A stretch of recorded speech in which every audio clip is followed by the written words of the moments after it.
Okay, so having a little fireside chat. I've got my eucalyptus little fan going.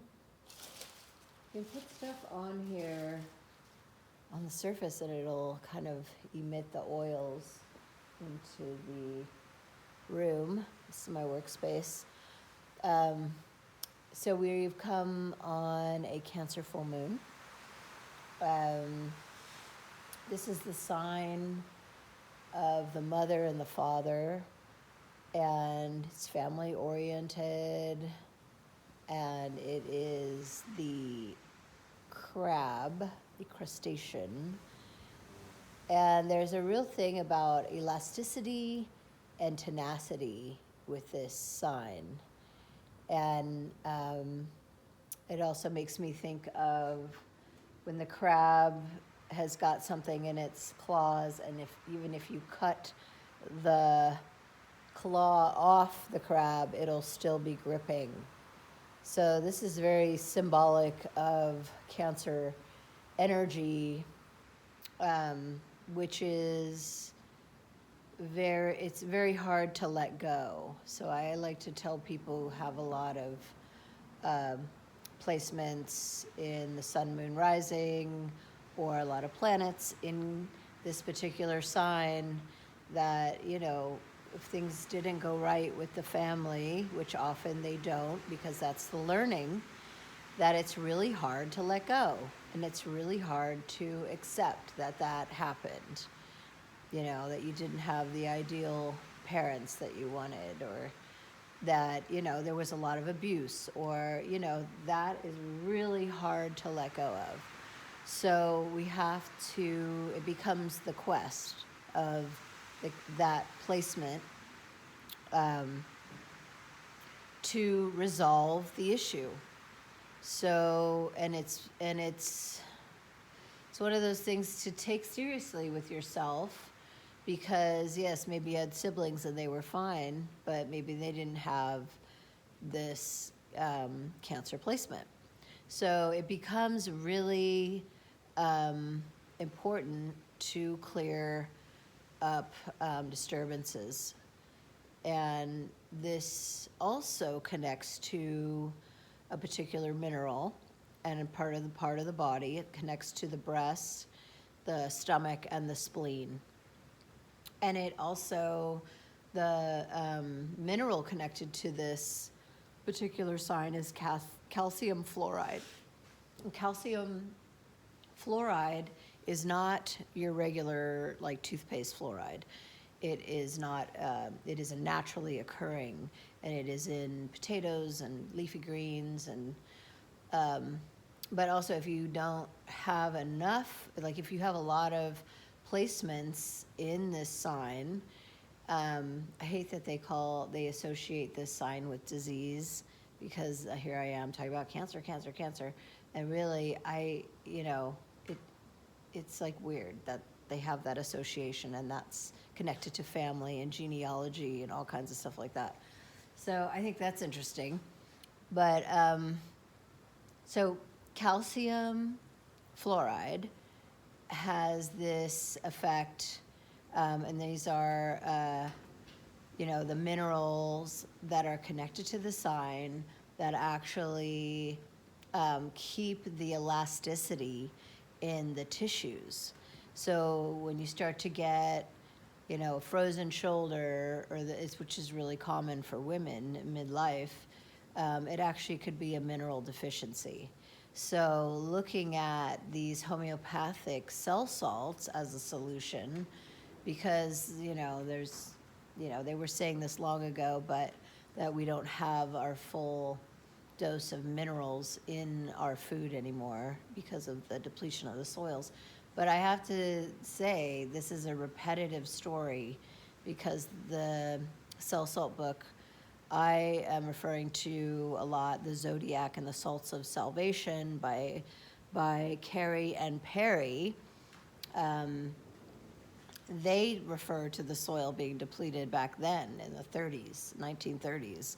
So I don't know. Part of it is we burn through minerals when we're stressed. So that can be why there's depletion also, because we're burning through a lot of these minerals. So, and there's a connection to when there's a depletion of these minerals, you may have this feeling of this kind of sagging feeling in the brain, or you may have, my cat's right here, or you may have a unfounded feeling of financial ruin. Like maybe there's no reason for it, but you feel it anyway. That's connected to deficiency in this particular salt, which is really interesting. And salt just means earth. So that was a way they spoke about the earth, is a salt. So when they say salt of the earth, that as an expression, that is a person who's really earthy. It's like the salt of the earth.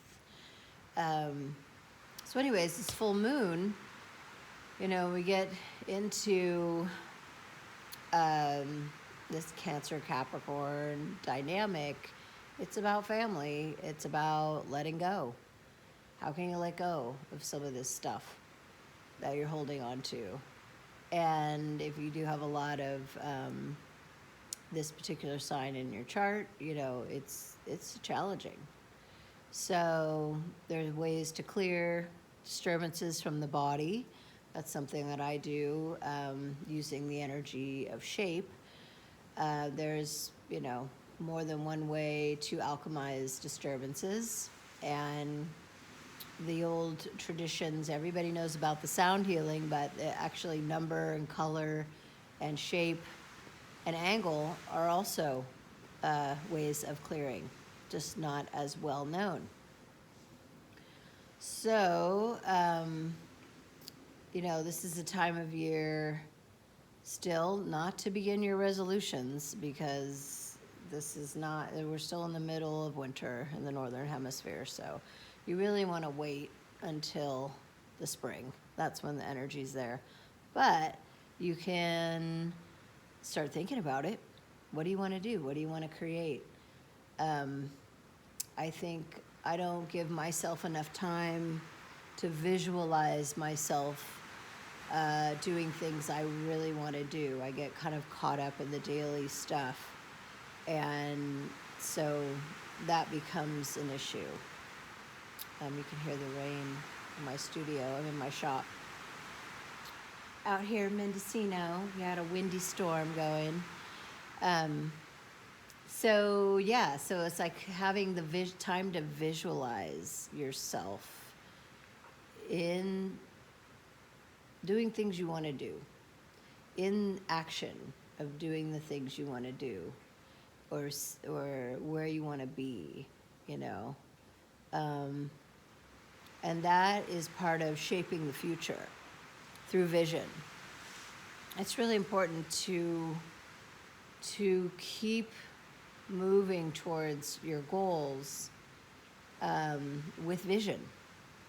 It's not about, it's steps, of course, actual steps, but knowing, it's about like feeling it already is, and knowing it. But you can't obsess on it. That's the thing.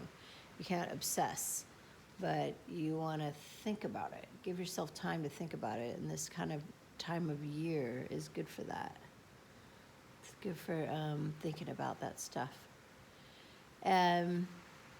Also, so the moonrise tonight will be at its peak height at 11:30, because it's about 6 hours after it begins to rise. It rises to the peak.